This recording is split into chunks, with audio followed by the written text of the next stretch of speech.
Allison, you parked your car on my property again!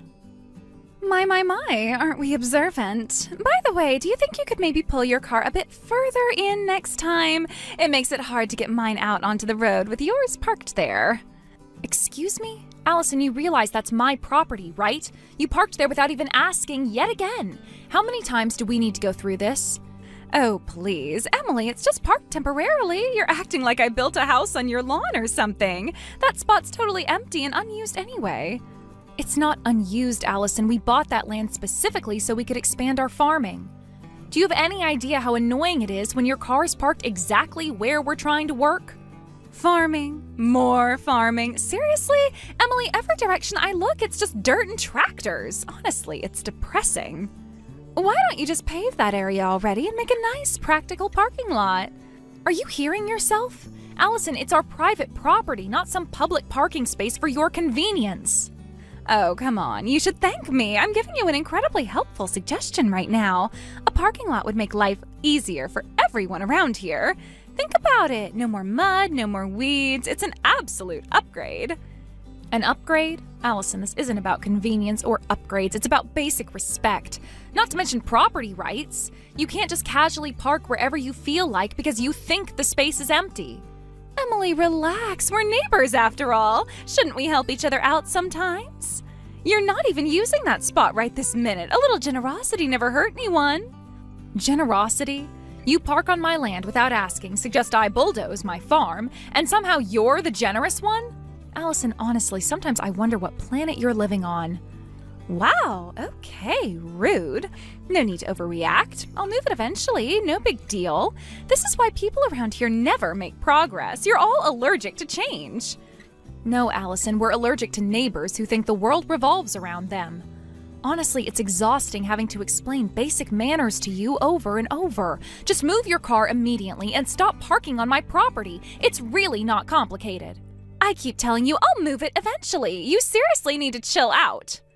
I'll chill out the second you stop treating my property like your personal driveway. Move your car, Allison, now. Look, Emily, since you're clearly upset about this parking situation, let's talk money. You people can't get enough of that stuff, right? Name your price. I'll pay it. And by the way, you should consider yourself lucky I'm even offering. I don't have to be this generous. Are you serious, Allison? You can't just wave cash around and expect me to be grateful. That's not how this works. Oh, please, Emily, let's not pretend you're not interested. It's easy money, and I'll have no problem paying you whatever measly amount you could ask for. My husband earns over $100,000 a year. Paying you for a patch of dirt isn't exactly a hardship for us. Wow, Allison, you honestly think money fixes everything, don't you? Again, this land isn't just some patch of dirt. It's for farming. It's literally our livelihood. Oh, come on now, don't exaggerate. Farming, please.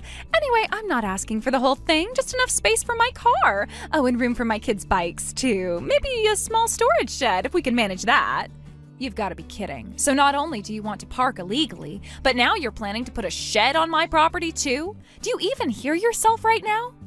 Yes, Emily, I do, and I think I'm being perfectly reasonable. You, on the other hand, are being a bit of a brat. I mean, really, you could be making easy money instead of obsessing over a piece of land you're barely using. I would like to be using the land right now, but unless you move your car, we can't till the field. The answer is no. You may not park your car on my land. Not today, not tomorrow, never. My land isn't for sale or rent or whatever ridiculous idea you have next. Move your car! Oh my God, Emily, you are so stubborn. This is exactly what's wrong with rural people like you. You're all so small-minded, clinging desperately to your poverty and outdated lifestyles. It's pathetic. Excuse me? Allison, you're on my property without permission and somehow I'm the pathetic one? What kind of warped logic is that? All I'm saying is that if you had an ounce of vision, you'd take my offer and improve your lifestyle. Honestly, your resistance just screams jealousy at my family's success.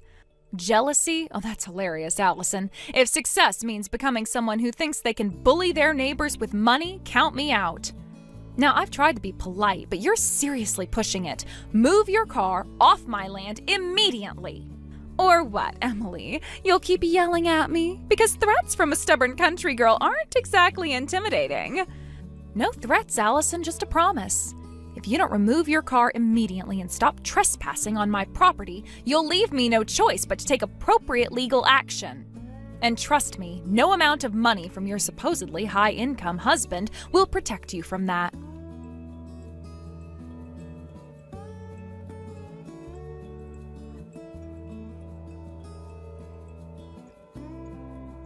Allison, what on earth is happening here? Why are there dozens of cars parked all over my property right now? Explain yourself immediately.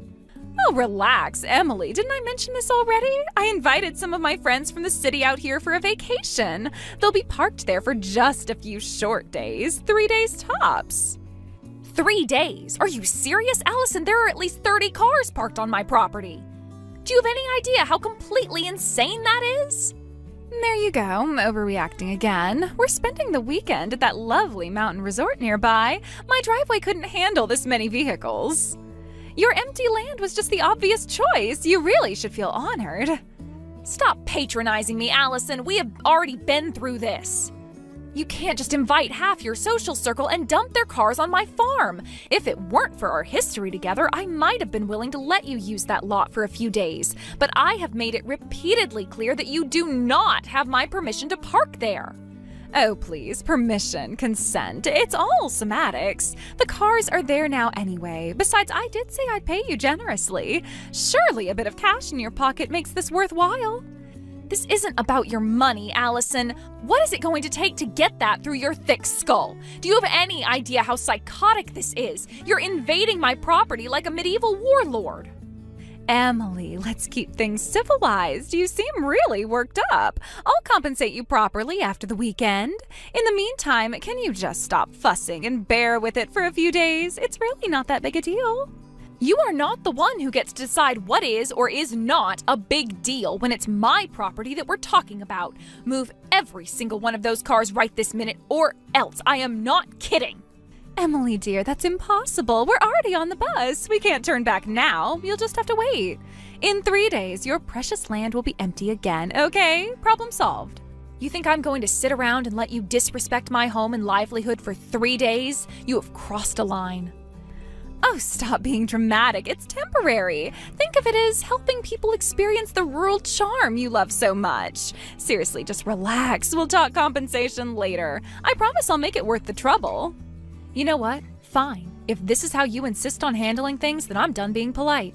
Consider this my final courtesy. You had better make alternative arrangements to get home after your precious little trip, because you are not going to have as easy of a time getting home as you think. Oh, please. Are you threatening me now, Emily? Let's not make things ugly. I told you before, around these parts, we don't do threats. This is just a friendly heads up. Actions have consequences. You chose your actions, and now you'll have to accept them.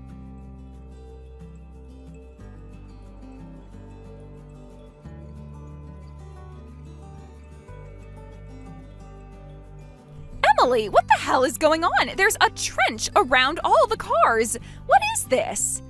Oh, hey, Allison, welcome back. I hope your little country escape was relaxing. As for the trench, yeah, landscaping weekend. You're joking. Please tell me you're joking. That trench goes all the way around the cars. We can't move anything. Are you seriously trying to trap us? Trap you? No, not at all. I just wanted to install proper irrigation lines. It's farmland, remember? You said you wanted a real country experience. Well, congratulations, you got one. This is revenge. Don't play dumb. That trench wasn't here before. You dug it after we parked, and you did it on purpose. I had every right to work my land. I borrowed a backhoe from my cousin and did all the work myself. And not to toot my own horn, but it's a pretty well done trench, a masterpiece, really. You have lost your mind. You can't trap other people's property like this. I'll call the police. This is vandalism, maybe even theft. Oh, by all means, call them. I'd love to walk them through the illegal parking, broken fencing, ruined soil, and other damage you caused. I'd also love to show them our text message history. It would be very illuminating. I never destroyed anything, and it's not like I didn't offer to pay. You said you'd think about it. That's not even close to true. You threw money in my face, and I said no every time. You didn't care. Emily, please. My husband makes over $100,000 a year. We're not lowlifes. I was going to make it right. Still going on about your husband's income? This isn't about money, it's about trespassing and your city slicker entitlement. You're enjoying this, aren't you? You actually wanted to humiliate me. No, I wanted you to respect my boundaries. You didn't, so I respected my own. That land is mine. I'll use it however I see fit. You left 30 cars in the middle of it. You're going to regret this. I swear, Emily, you have made a very bad enemy. If defending my property makes me your enemy, I'll sleep just fine. Maybe don't come back. Ever. Oh my God, fine. I'm sorry, okay? There. Happy now? I apologized. Can we move on? Wow, that's your apology? No acknowledgement, no remorse, no ownership. You just dropped "I'm sorry" like it meant nothing. I said the words. That's what you wanted, isn't it? No need to drag this out to feel powerful. I don't need power, Allison. I just think someone who lied, trespassed, and humiliated 30 guests should sound less smug. What do you want from me? Should I crawl to your front door sobbing for forgiveness? Honestly, that'd be a start. Maybe throw in some groveling while you're at it. Yeah, I like that idea a lot. You come down to my farm, personally, get on your knees in my freshly manured field, and maybe then I'll consider forgiving you. You're insane! I'm not humiliating myself just to please some bitter farm girl with a chip on her shoulder. And there it is, the real you. Arrogant, entitled, incapable of admitting when you're wrong. So familiar, so exhausting. I'm warning you, Emily. My husband earns over $100,000 a year. He has connections. He knows people. I'm warning you, if you keep pushing, there will be consequences. Hate to break it to you, but $100K a year isn't all that impressive around here, especially not for someone with a farm as big as mine. Oh, please, you expect me to believe a bunch of backwater farmers are making that kind of money? Believe what you want, but your husband's income isn't a magic wand. If you want to play ball, I'll play ball, but we're playing country style. You're just enjoying this because you finally have a little leverage. Let's see how smug you are when my lawyer comes knocking on your door.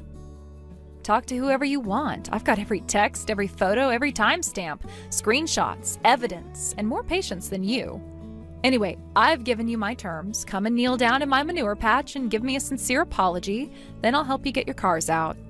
Until you're ready to start kneeling, we've got nothing to talk about.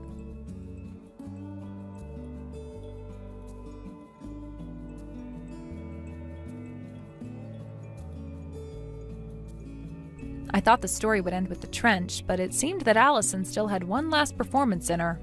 She showed up at my property, flanked by her little club of metropolitan menaces, all dressed like they were headed to a brunch at a tacky restaurant. She thought numbers would intimidate me and that I'd cave under pressure. Well, she grossly underestimated how stubborn a country girl can be. I laid it all out, every message sent, every boundary crossed, every trespass she pretended didn't count because she smiled while doing it. I didn't raise my voice. I didn't need to. The truth did the heavy lifting, and the silence of her gilded gang showed how much it hurt. Her friends turned on her on the spot. They were all totally mortified. You could see it in their faces. They finally realized who they'd been backing. By the end of it, the once high and mighty Allison was sobbing in the dirt, knees stained and begging me to forgive her. Since my conditions were met, I helped them get their cars out. I built a little bridge with my backhoe and some steel plates. But I warned her, one more stunt and the next time, there wasn't going to be any warning. She didn't listen. A week later, she came back with a bunch of bags of salt loaded into her 4-door sedan.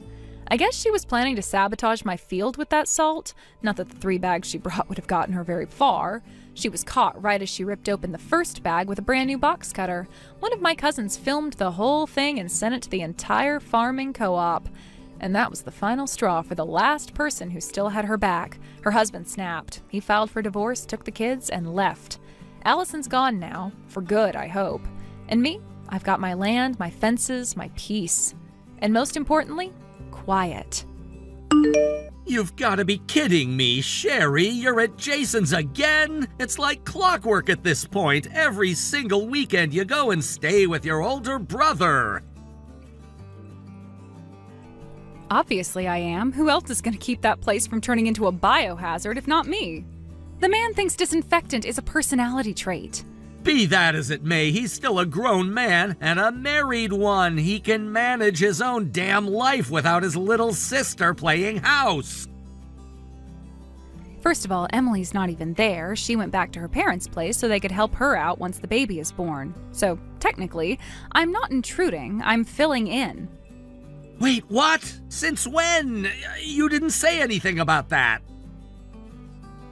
Oh, oops, guess I forgot. She left last month. I guess she said something about wanting to be with her mom. It would make it easier for her. Which, whatever, fine. But since Jason's been a wreck ever since... Seriously? She's gone for a few weeks and suddenly he's helpless? You have no idea. The man puts frozen peas in the toaster. He thought deep clean meant spraying Febreze on his curtains. I found a raw egg in his sock drawer last night, Nate. A whole egg, just sitting there. That sounds like a him problem, not a have your married younger sister move in with you problem. He's not just my brother, okay? He's my best friend. He helped me get through high school. He fixed my first flat tire, scared off that creepy guy at prom. And now his wife ditches him the second she sees 2 pink lines, and you want me to just ignore that? Oh, come on. Emily didn't ditch him. She's preparing for childbirth. It's not a crime to want your mom around. Yeah, well, maybe he's falling apart and nobody's stepping up but me. His energy's all over the place. He's not eating right. His spreadsheets look like someone fed them through a blender. You think that's good for his career? What about your responsibilities? You haven't cooked a meal at home in weeks, and I'm the one folding your yoga pants now. Exactly. You're amazing and independent and totally capable of surviving without me, which gives me the freedom to step in for someone who's clearly not. So now I'm being punished for being functional? Oh, relax. I made Jason chicken parm, and I've got to bleach his bathroom tile before bed. I'll swing by home tomorrow unless he needs help with the Zoom background again. He said it to an anime beach last time and thought no one would notice. All right, whatever, but for real, this is not normal, Sherry. It's family, Nate. Maybe try being a little less selfish about it.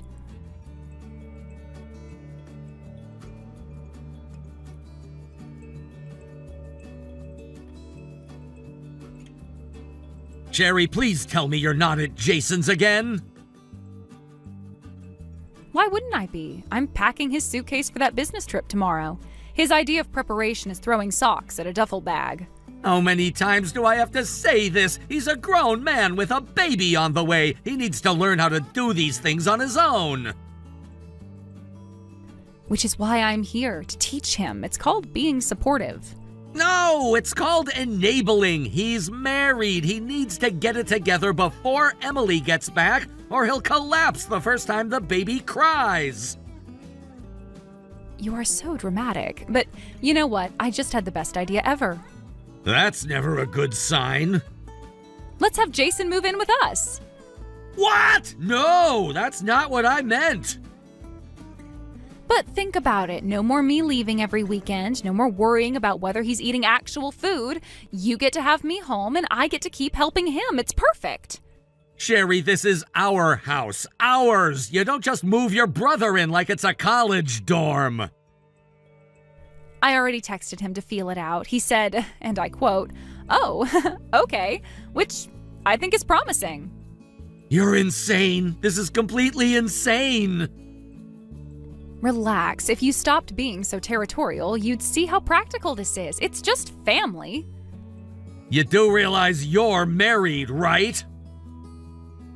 Duh, and I'm still allowed to love my brother. Some people would call that admirable.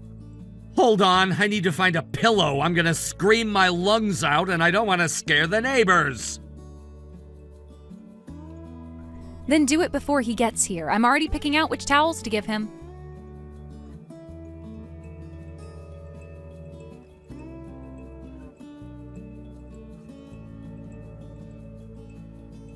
Hey, Nate! Sorry to message out of nowhere, but do you have a minute? There's something I need to talk to you about. Yeah, sure, man. What's up? Everything okay? Man, let me tell you what. Things are anything but okay right now. That's why I'm reaching out. Do you think you could come by my folks' place tonight? Your parents' place? That's kind of out of the blue. Could you be more specific about what's going on? It's nothing bad, not directly involving you anyway. I need to talk to you face to face. It's about Sherry. Yeah, I figured she's what this was about. She's been playing house at your place so often, I'm surprised she doesn't have her own drawer. You don't have to tell me, dude, I've noticed. But this isn't just me venting about my little sister bugging me too much. Things are way out of hand. It's gotten to a point where I can't keep ignoring it. All right, well, that sounds ominous. Look, I know this is a tough situation for you, so if it makes you feel better, you can bring your brother or your folks. I don't want you walking into anything uncomfortable. I just need someone else to see the situation for what it is. You're starting to really worry me. What exactly is going on? I don't want to say too much over text since it's a long story that requires a lot of explanation. But you need to understand, it's worse than you think, like a lot worse. So it's not just her obsessing over your laundry and scrubbing your floors like she's auditioning for sister-wife status? No, it's past that. You'll understand what I mean when I show you. Okay, all right. I'll head over in a bit. You sure your parents are cool with this? Yeah, they know. And Nate, please, don't tell Sherry about me messaging you about the visit to my parents' place. Nothing, okay? She's gonna ask why I'm out. What should I tell her? Make something up, please. If she finds out, then this is just gonna go from bad to worse. Hell, man, I'm pretty sure we're already way past worse. Well, if you put it that way, then I guess I have no choice but to take you seriously. I'm on my way now.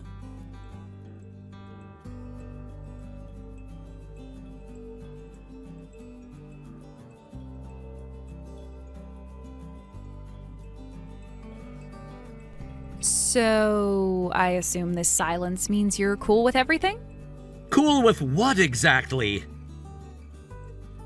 Jason moving in, obviously. He'll be here tomorrow evening. I already told him yes. You what? Nate, don't start. It's been days. You didn't object, so I moved forward. It's called progress. No, it's called bulldozing. You decided something huge without even having a real conversation about it. I did have a conversation. You were just too busy sulking to engage. Sherry, we don't have the room. That space you're picturing him taking, that's my home office now. I work in there every day. You want me to set up my laptop on the kitchen counter? Then he won't take the office. Jason and I will just share my room. Problem solved. What? Are you hearing yourself? You're seriously suggesting bunking with your brother as a married woman? Oh my God, stop being weird. It's not like we're strangers. We shared a room growing up. It's fine.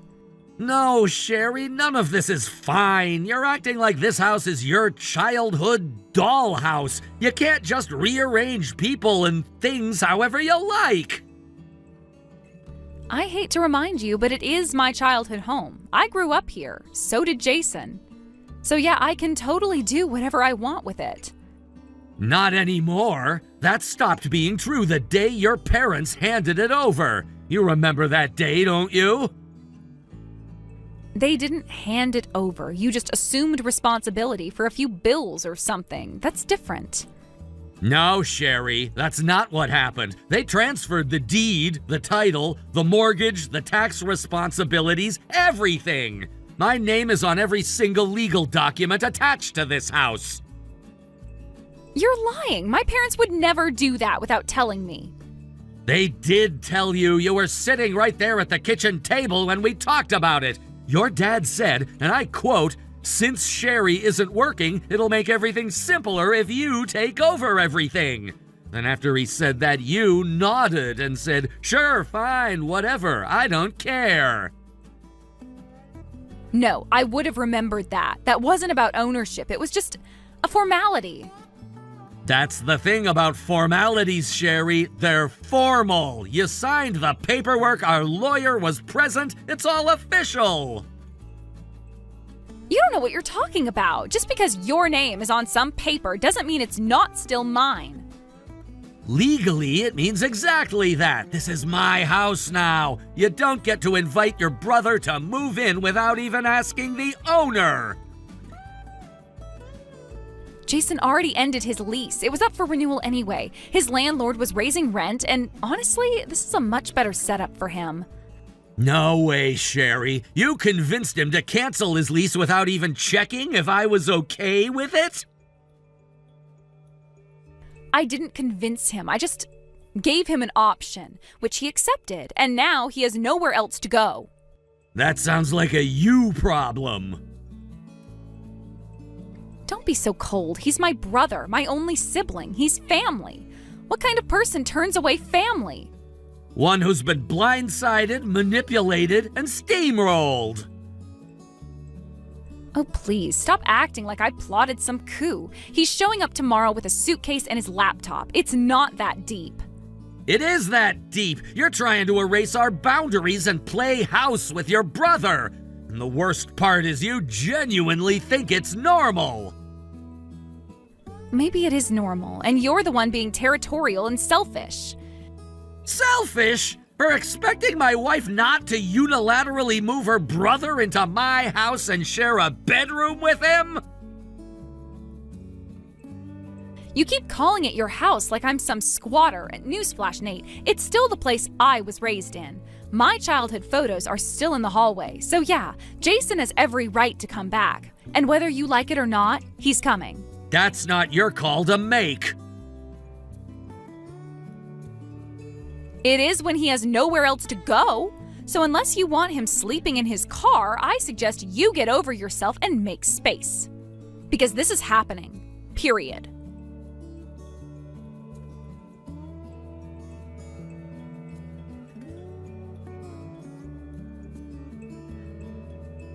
Nate? What the hell is going on? Why is our house listed for sale online? Oh, that's an easy one. It's because I sold it.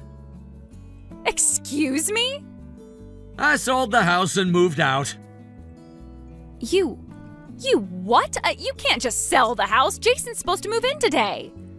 Yeah, I'm aware. That's why I left yesterday. Are you insane? Where am I supposed to go? Where is Jason supposed to go?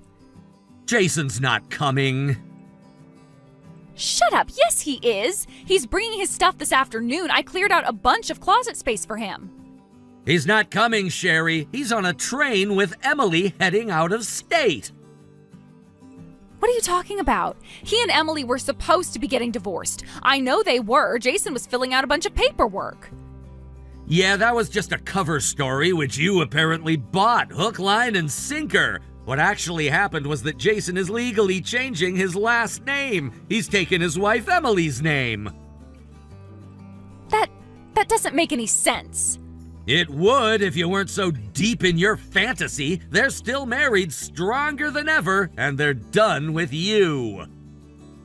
No, that's not possible. Jason wouldn't just disappear on me. He totally would, and he did. And in all honesty, after seeing the texts you sent Emily, I don't blame him in the least. Wait, what texts? Don't play dumb. The ones where you called her a parasite, a home wrecker. Ring any bells? You told her she stole your brother from you, that she didn't deserve to be part of the family. I was just being emotional. She took him from me. No, she married him. That's not theft. That's adulthood. And even if you're his sister, threatening his wife makes you his enemy. You are so full of it. Jason would never choose her over me. Ideally, he wouldn't have to make such a choice, but you forced him to. And now he's gone. He told me to tell you one thing for him before he left. He hopes you get help. That's it. He told you that? Yeah, that and that you would never find out where they were going. They're done giving you access to their lives. This can't be happening. It is. And for the record, your parents knew about the house sale. I sat down with them and explained everything. They were surprisingly understanding. You told my parents before you told me? I didn't need your permission. It's legally my property, remember? And I figured they had a right to know where their daughter would be once this all exploded. So where are you now? Where did you go? I'm not telling you. Nate, you can't do this. I'm your wife. Not for long, you're not. What are you saying? I'm mailing the divorce papers tomorrow. I wanted this to be a conversation, but you made it a war zone. This isn't fair. You're just abandoning me after everything we've been through together. No, Sherry. You abandoned us the second you decided Jason came first. You stopped being my partner and started using him as your emotional crutch. But I don't know where to go. What am I supposed to do now? I imagine your parents are pulling up around now. They offered to take you in temporarily anyway. You set that up? Let's just say they're not thrilled with how things turned out, but they're not heartless, unlike you. You can't just vanish. You can't erase me. Watch me. At least tell me where you're living. I deserve to know. Nope, you don't. You gave up that right. This ends now, Sherry. Nate, don't do this. Goodbye.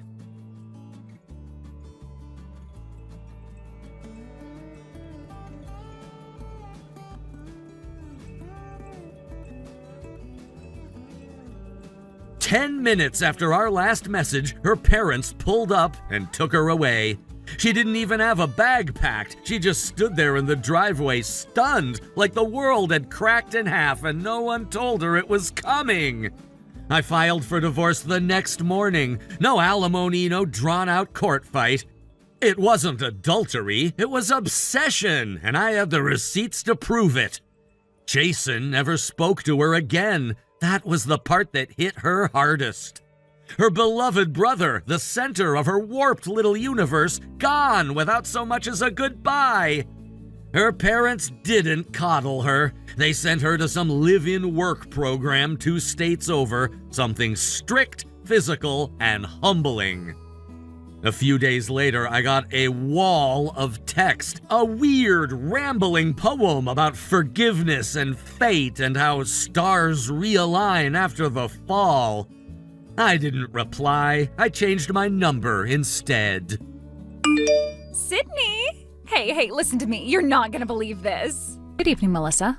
I'm already off work. What's the emergency? Oh, come on. Don't be so stiff.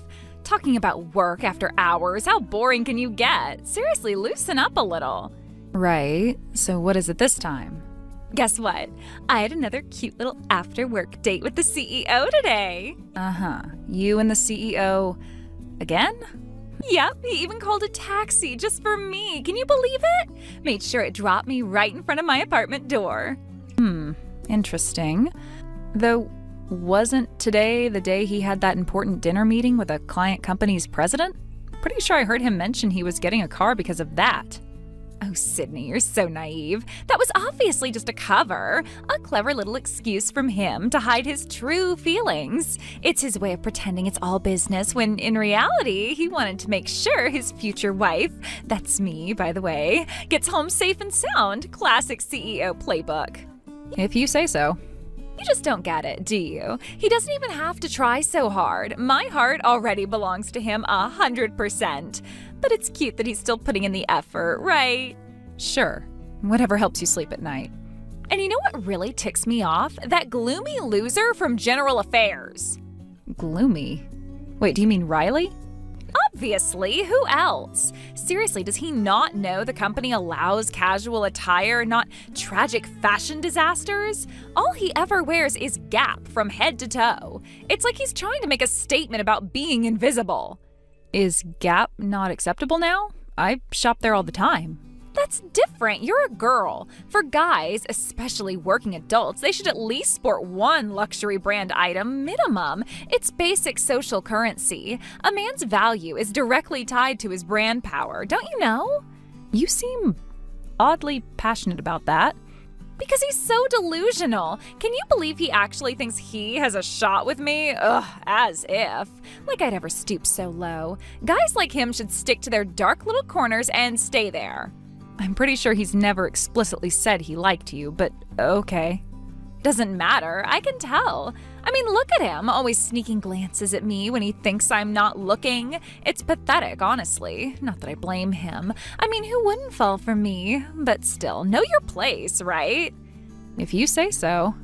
That's why when you compare him to the CEO, it's laughable. Today the CEO was head to toe in his high-end suit. I bet he picked it just to look extra dashing when dropping me off.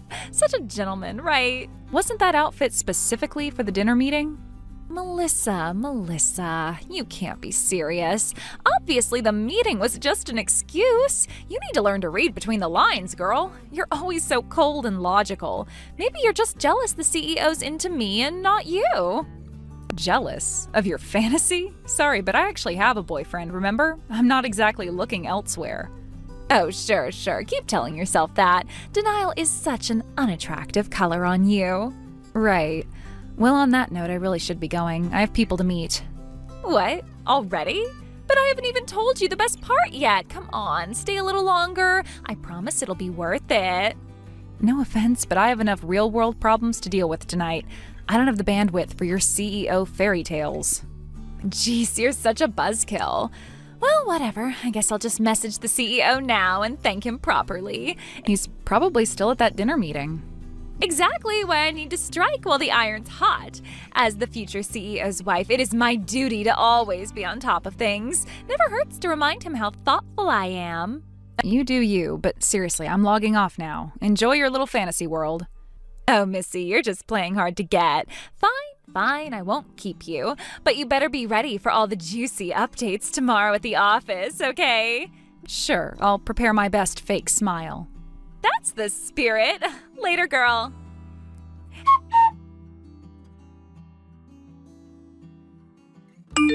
Hey, let me guess. Did the CEO finally unload his frustrations on you? Bingo! About an hour's worth of venting on the phone non-stop. Oh man, you've got my sympathy. That's brutal. Right? I mean, I get where he's coming from, so I tried to listen without rolling my eyes. But seriously, today's Sydney meltdown, that was next level ridiculous. Tell me about it. I even got dragged into her delusional little love fest via text. Sorry, dude. Poor you. You know, the CEO just wanted a cab to the client dinner, right? But Sydney thought it was a personal chauffeur service just for her to her house. Yeah, I heard the whole saga. Apparently she just hopped in the moment the CEO got in, didn't even ask. She told the driver her address like she owned the place. Exactly, and she wouldn't even let the CEO speak up. I guess she grabbed his hand and started gushing about their special connection. The poor guy couldn't even get out of the car. He told me he was this close to missing the client dinner because he couldn't physically escape from Sydney. Jesus, he has told her, right? That he's not interested? I mean, officially told her. Yeah, multiple times. Doesn't matter though. It's like she's wearing invisible earmuffs. Nothing gets through. After his SOS call tonight, the whole office is kind of scrambling to figure out how we can, deprogram her? But she's like a fortress of delusion. Nothing penetrates. No kidding. I've tried subtly hinting at her before, tried to let her down easy, you know? But if you push too hard, she goes full hysterical meltdown and makes it everyone's problem. And if you sugarcoat it, she just twists the words into more fantasy fuel. Her brain's wired to filter reality into, I don't even know what, pure fiction? You're not wrong. No matter how you phrase it, she spins it her way. Oh, and there's something else I figured I should probably let you know. Huh? What now? Sydney, she's under the impression you're into her. Excuse me? Yep, just got a message from her earlier today where she casually dropped that bomb. She was like, well, you know Riley's been into me for a while now. Like it's common knowledge. What the actual hell? Where the hell did that come from? Beats me. I can't even imagine how her brain connected those dots. Probably just more of her everyone wants me, I'm such a catch routine. I don't think she actually wants to date you, though. It's more about feeding her ego. That somehow makes it worse. The fact that she's making up admirers to inflate her self-image. God, it's disgusting. And why me, out of everyone? Well, don't take it personally. She's in her own little world. And in that world, anyone who so much as makes eye contact is apparently smitten. You just happen to be the latest victim. Honestly, I'd say best approach is to ignore it. If you challenge it head on, she'll just go nuclear and start dragging it into work meetings. Yeah, I hate how right you are. Best to leave that bomb ticking and just stay out of the blast radius. Exactly. And honestly, everyone around here knows what she's like. Even if she tries to tell people you're pining after her, no one is gonna buy it. They'll just roll their eyes and laugh behind her back. You're safe. Yeah, I guess. Still leaves a bad taste in my mouth, though. I hear you, but hey, silver lining? Soon we'll be announcing our engagement to the company. Once that's public, maybe she'll finally find a new fantasy victim. Yeah, can't come soon enough. Let's just hold out until then.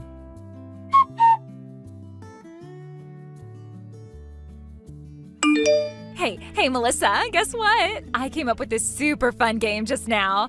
Fun game? Should I be worried? Remember yesterday's office drinking party? You know, where I ended up stuck with that lame punishment from the lottery? Punishment? I thought that was just deciding on 3 possible venues for the newbie welcome party and sending the choices to the office group chat. It wasn't even supposed to be a punishment, just an administrative role. That's totally a punishment, don't you think? I mean, come on, that's such a boring backstage job. I'm practically the future wife of the CEO, Melissa. Meaningless chores like that? Not exactly my vibe. So, I made an executive decision. I'm changing the punishment. Wait, what? What exactly are you planning to do? When you say punishment game, there's only one thing that truly fits the bill. A fake confession prank, duh! A fake confession? You're not serious.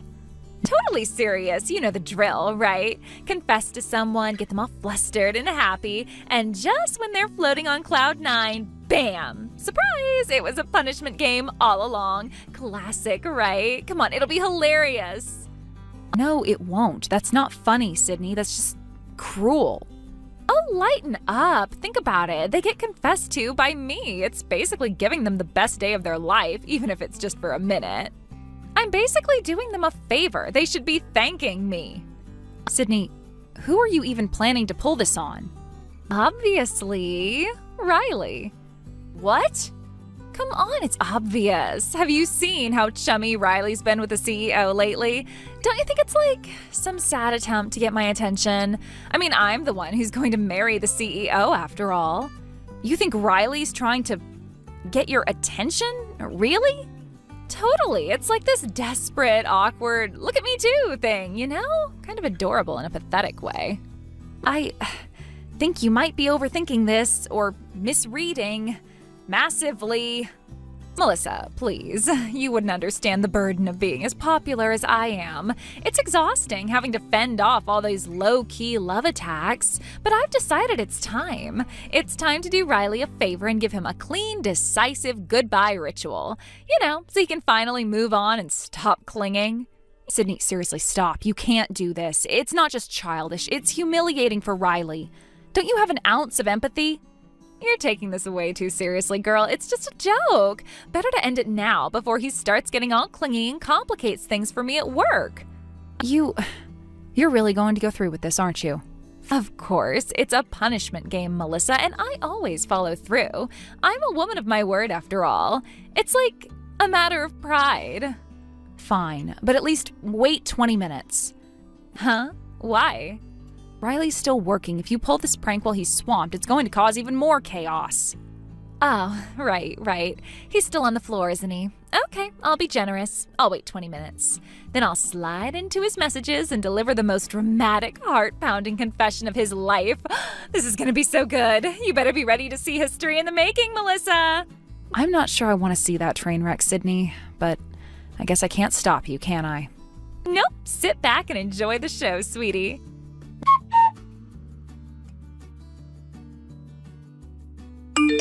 Riley, done with work yet? Good evening, Sydney. Is there something I can help you with? Jeez, you don't have to be so stiff with me, you know.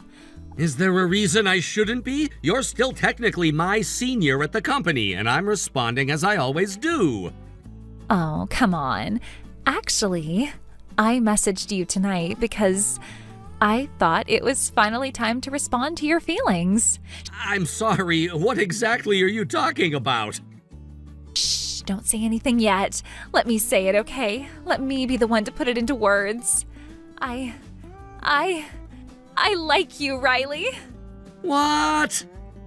You're shocked, right? I mean, who would have thought we were secretly into each other all along? But that's what it is. I can't hold back anymore. My heart's practically bursting. So what do you say? Let's stop wasting time. Come over to my place right now. Let's become one. I'm on my way. Like hell I am. Full rejection activated. Huh? Sorry to crush your little fantasy, but no thanks, Miss Delusional. I already knew about your little punishment game. What? That can't be. Melissa was the only one who knew. Oh, don't tell me. Yup, Melissa tipped me off earlier. Apparently you've been running your mouth about your little prank plan. Melissa, oh, that snake. She's just jealous, isn't she? Jealous that I'm so popular? Wrong again. What's so wrong about it? Melissa found out you were plotting some pathetic prank on her fiancé. She did what any reasonable person would do. She warned me. Fiancé? What did you just say? You heard me right. Melissa and I are engaged. We'll be announcing it to everyone at work soon enough. What? No way. You're just messing with me, right? You like me, don't you? You always did. Where on earth are you getting that from? I've never had even a sliver of romantic interest in you. Then why are you always buddy-buddy with the CEO? That's obviously your way of showing off to me, right? You wanted me to notice you. Not even close. Then what is it? Because the CEO's going to be part of my family soon. Huh? What are you talking about? The CEO's getting married next spring. Yes! Finally he's going to propose to me! I knew it was coming! No! The CEO's fiancée is Melissa's older sister. What? They've been together for 7 years now. They always planned to announce their engagement in the CEO's 3rd year of tenure, which is next year. 7 years? That's right. Sorry you had to find out like this, but I figured someone had to finally burst your bubble. But no one ever told me. Why would they? You're just a regular employee. They don't owe you their private life updates. Just an employee? How dare you? It's the truth, Sydney. The CEO treats everyone kindly. He praises all of us when we do good work, but you took those words and twisted them into something they're not. Honestly, if you paid even a little attention to how the CEO handles people, you'd have realized he treats you exactly the same as everyone else. No more, no less. No, that's not true. I know what I felt. He always said such nice things to me. He says nice things to everyone. And just so you know, the CEO's been venting to me for a while now about you. He's been seriously stressed out because you won't stop throwing yourself at him. Liar. He's been carrying stomach meds around because of you, Sydney. That's how much you've been pushing him to his limit. Stomach meds? No way. And since we'll soon be making our engagements public, let me make this crystal clear. Leave the CEO alone, for everyone's sake, including yours. Wait, what about my seat as the future CEO's wife? That was supposed to be me. That seat was never yours to begin with. You just convinced yourself it was. You can't do this to me. You can't just cut me off like this. This conversation is over. Good night, Sydney.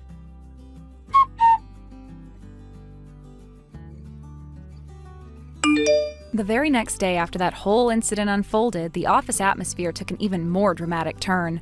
When the company president arrived at work that morning, Sydney was already there, waiting for him by the entrance, visibly distressed and desperate. From what I later heard, she had been waiting there for quite some time, pacing nervously and rehearsing what she was going to say, her expression a mixture of panic, frustration, and denial. It seemed that some of what Riley had said to her the day before had finally started to sink in, though clearly she was still clinging to the remnants of her own warped narrative. Up until then, she had somehow convinced herself that everyone around her was just misunderstanding her pure intentions, and that she was being victimized by gossip and jealousy, and that the president, of all people, would surely recognize her worth if she only explained herself properly. But this time, reality hit her square in the face. The president, who up until then had shown remarkable patience, perhaps even too much leniency, with her increasingly erratic and disruptive behavior, was firm, clear, and absolutely uncompromising. His words left no room for interpretation, no cracks through which Sydney could squeeze in her fantasies. He told her flat out that her behavior had crossed the line, that her actions, what she tried to dismiss as harmless affection or office jokes, were entirely inappropriate, disruptive, and frankly embarrassing to the company. Apparently, those words, spoken in such a direct and formal tone, finally managed to pierce through the thick fog of denial she had wrapped herself in. Right there in the office lobby, in front of other employees, she collapsed onto the floor, sobbing uncontrollably, as if the world had ended. No one moved to comfort her. At that point, sympathy had long since been eroded by months of her one-sided obsessions, her bizarre stunts, and the chaos she had created for everyone.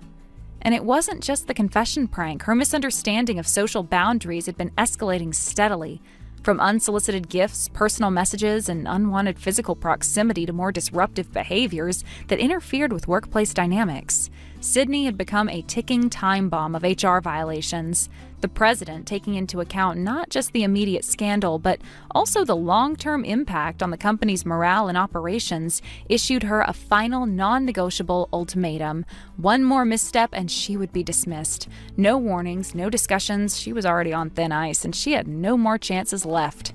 Surprisingly, for the next couple of months, Sydney seemed to calm down. Perhaps the public humiliation, combined with the president's clear stance, forced her to retreat into herself.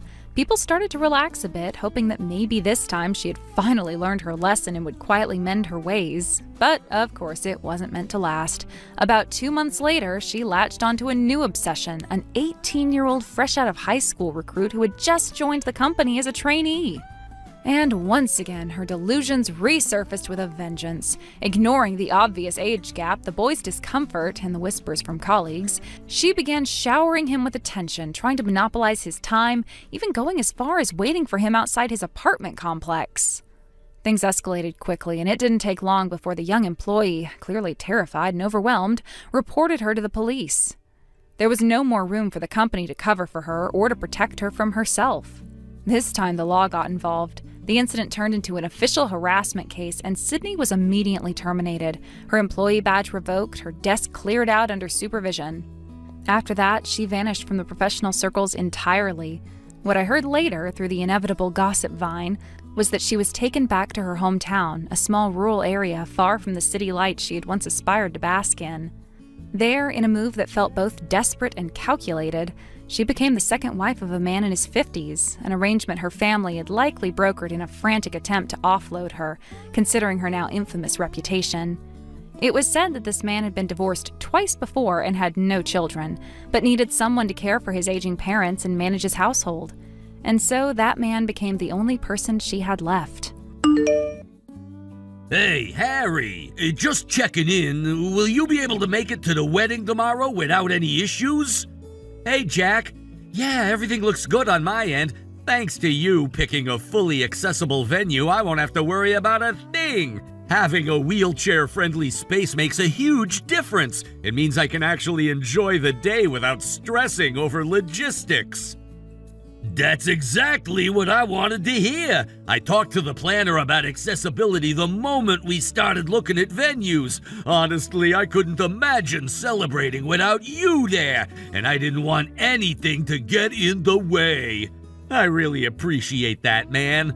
I've been to more weddings than I can count where I had to ask someone to carry me upstairs or wait awkwardly outside certain rooms. It's not fun. But this time, I'm actually looking forward to being part of everything.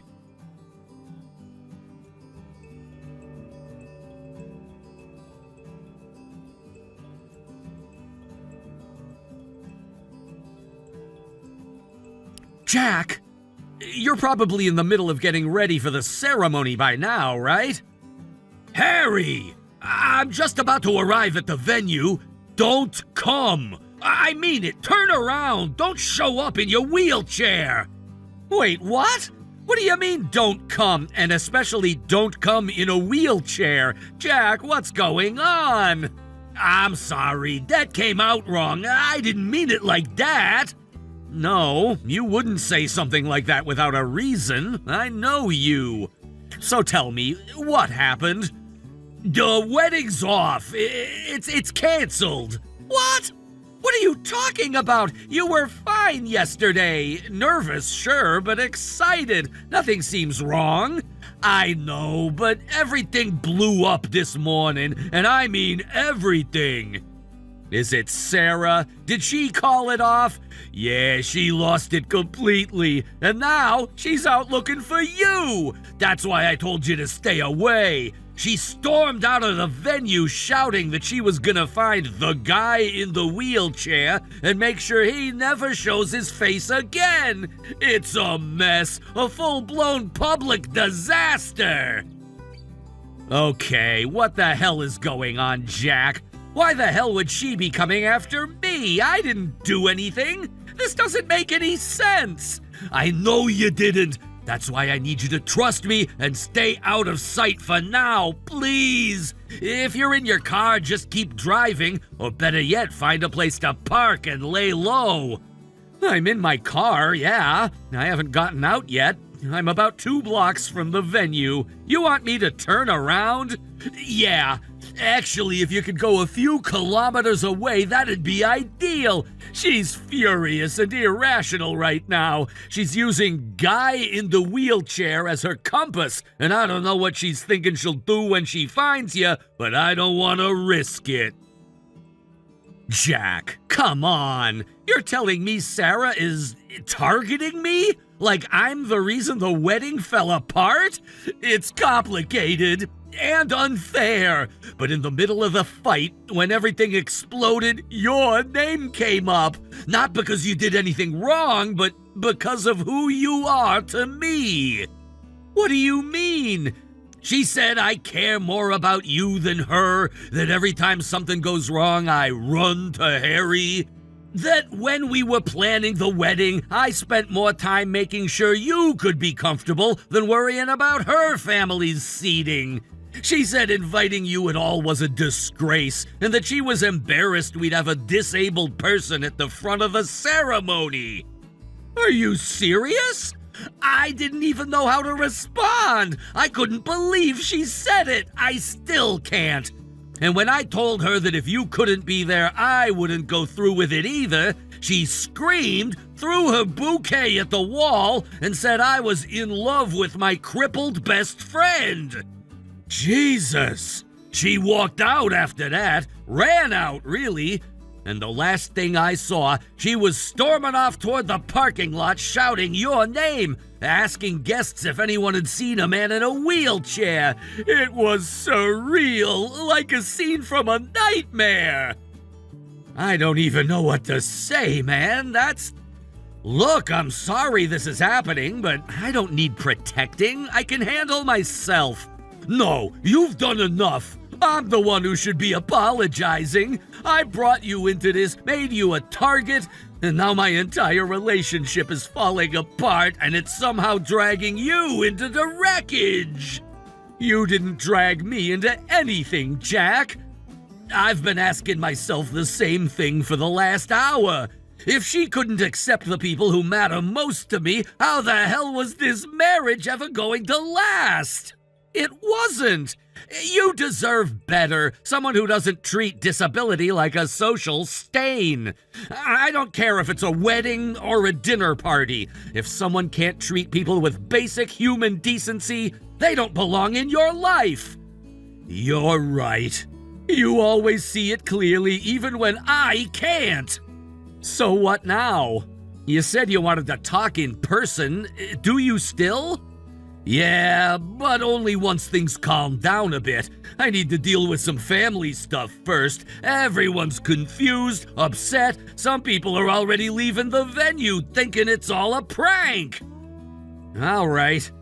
I'll park at the shopping mall near Station A. It's about 2 kilometers from the venue, and the lot's huge. Low chance anyone finds me there. Thank you. And Harry, I know today was supposed to be my big day, but all I can think about now is how damn lucky I am to have a friend like you. I'm not going anywhere. Take care of what you need to. I'll be here when you're ready. Thanks, man, really.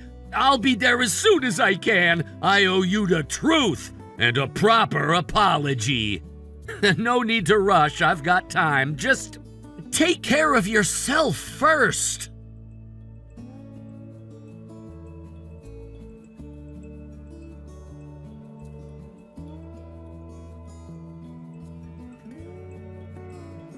Hello? This is Harry.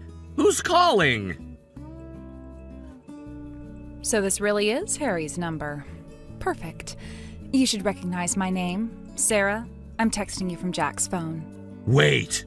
Sarah? As in Jack's fiancée? Bingo. Now tell me, where the hell are you? Excuse me? Don't play dumb. The wedding was called off and it's all your fault. Hold on. My fault? What are you even talking about? Don't pretend you don't know. Where are you? You're the reason Jack said he wouldn't marry me. So guess what? You owe me damages, financial and emotional. I'm not letting you slither away from this.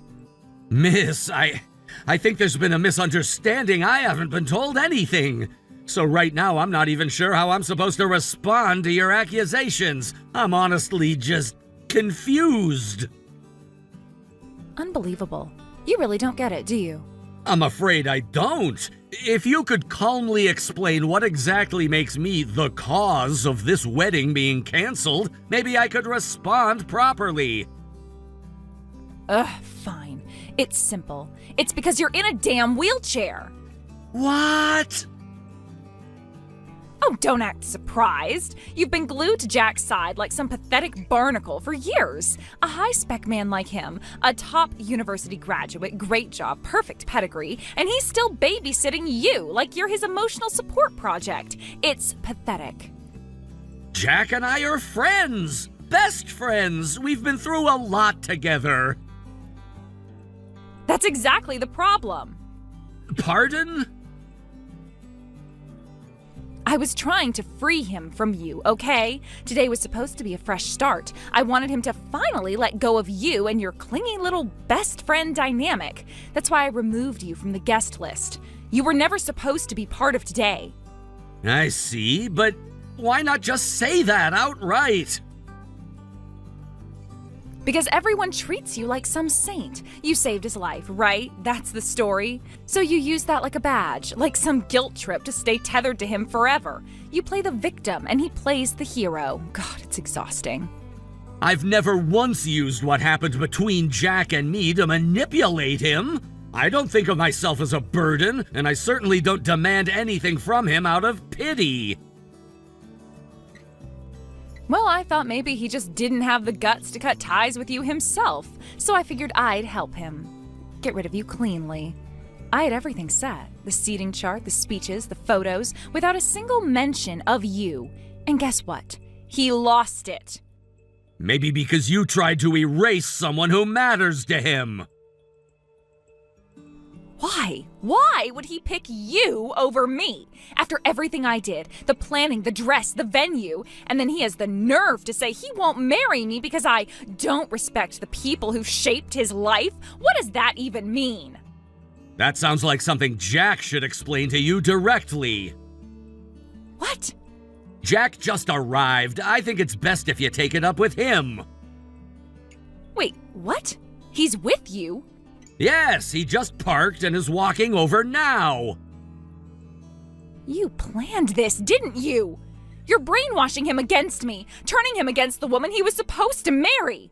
Sarah, I didn't reach out to him. He came to me because he needed clarity, peace, and maybe some honesty. None of this was orchestrated, but it seems like he finally saw something in you that scared him. I didn't do anything wrong! I'm not here to judge, but if your reaction to your wedding unraveling is to stalk me through his phone and scream about disabilities, maybe, just maybe, he saw the right thing. I swear to God, if you say one more smug word, I'll...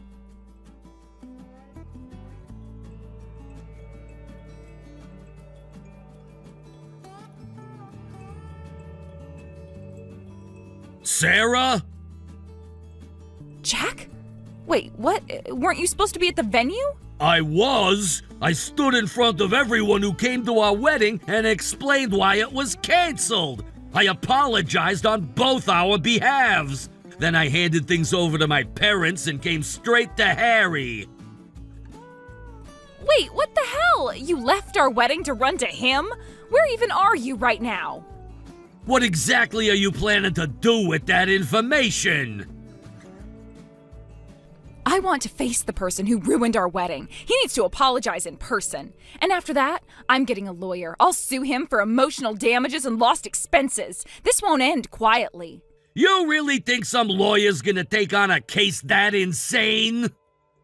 Excuse me? You still don't get it. The one person I wanted most at that wedding, the person I wanted to share that day with, was Harry, my best friend, the man who saved my life. What are you talking about? And you didn't just ignore that. You went behind my back and erased him from the guest list. Because I thought you were just being manipulated by him. Come on, Jack. He plays that whole life-saving friend card so he can stay in your orbit. He's in a wheelchair. You've been stuck helping him for years.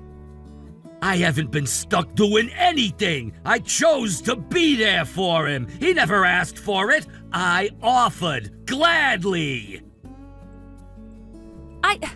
Seriously? Are you really saying you want to spend your life tied to a guy in a wheelchair? Sarah, I think you've fundamentally misunderstood what saving my life meant. What's that supposed to mean? Harry got hurt because he pushed me out of the way when I was about to fall from a rooftop. He took the full impact. He could have died. Yeah, you told me that, but... And you think that somehow makes me the victim? He lost the ability to walk, and not once has he ever blamed me. He's shown nothing but kindness and patience. He's never guilted me, never demanded anything. I would give him the world if I could. And you're asking me to cut him out of a day that's supposed to mean something? So you're saying you want him there? You chose to keep him in your life? Yes! He's my best friend! I love him like a brother! There's no guilt, no obligation, just mutual respect and real history. And you tried to rip that away! But Jack, you did reject multiple wedding venues because of him. Don't act like that didn't happen.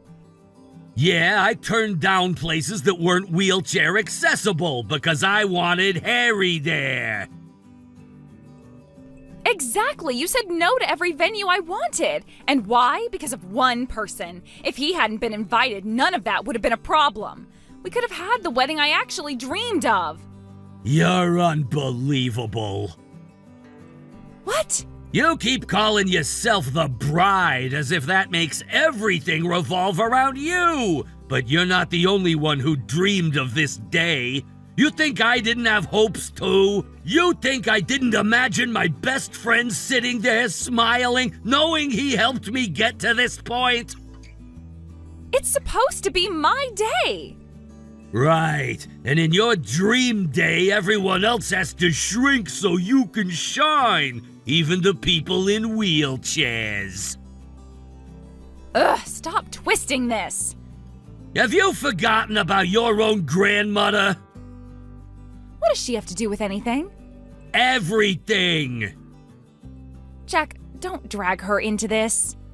She's in a wheelchair too, remember? She hasn't been able to walk long distances in years, and you begged your parents to make sure she could attend the wedding. They told me she'd need full mobility support.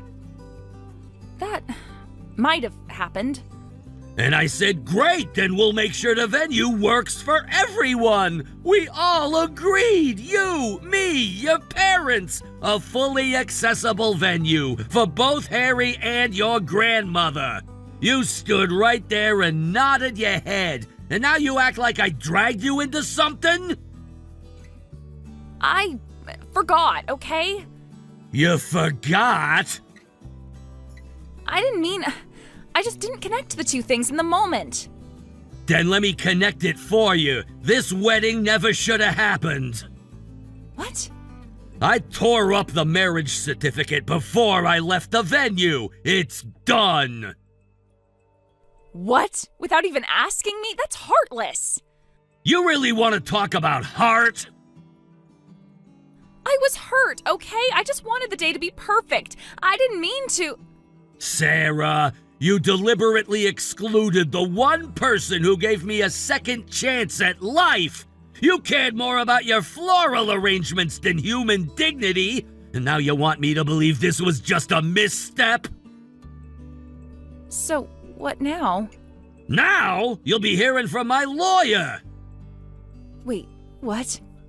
You'll be covering the cancellation fees for the venue, the catering, the photographer, the guests' travel costs. Why should I be the one paying? You're the one who walked out. Because you caused this. You lied, you manipulated, you humiliated someone I love. You made this wedding impossible. You were the reason it ended. No, it was Harry's fault. If he hadn't... If you hadn't cut Harry out, none of this would have happened. You are the problem. And I realized I couldn't spend the rest of my life with someone who doesn't understand basic empathy. Jack, please. Goodbye, Sarah. I hope one day you learn what it means to care about someone more than yourself.